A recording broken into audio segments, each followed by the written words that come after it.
జై తెలంగాణ అందరికీ నమస్కారం.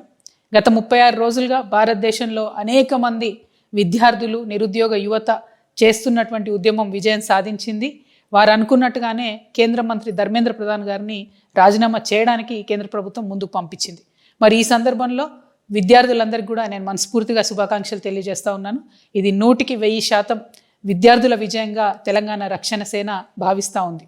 మరి విద్యార్థుల విజయాన్ని కంప్లీట్గా తన ఖాతాలో వేసుకోవడానికి మన రాష్ట్ర ముఖ్యమంత్రి గారు రేవంత్ రెడ్డి గారు ప్రయత్నం చేయడం అన్నది నిజంగా చాలా సిగ్గుచేటు. నిన్న సాయంత్రం హైదరాబాద్లో దాదాపుగా 3-4 గంటలు కొవ్వొత్తులు పట్టుకొని కాంగ్రెస్ పార్టీ శ్రేణులంతా కూడా నగర వీధుల్లో ఊరేగడం అన్నది చాలా సిగ్గుపడాల్సిన విషయం.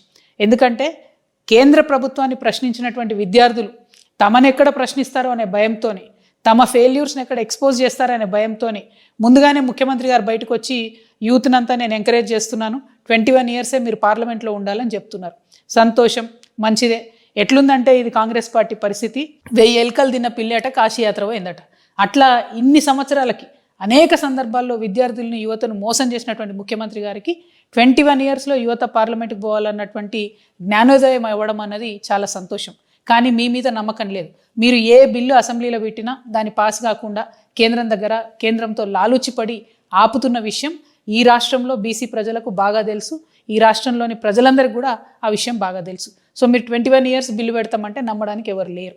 అదేవిధంగా మీరు యువతకి ఇచ్చిన అనేక హామీలు, అది 2 లక్షల ఉద్యోగాలు అయితేనేంటిది, నిరుద్యోగ భృతి అయితే ఏంటిది, జాబ్ క్యాలెండర్ అయితే ఏంటిది, ఆఖరికి స్కూల్ పిల్లలకు కనీసం ఇవాళ యూనిఫామ్ లేనటువంటి పరిస్థితి ఉంది.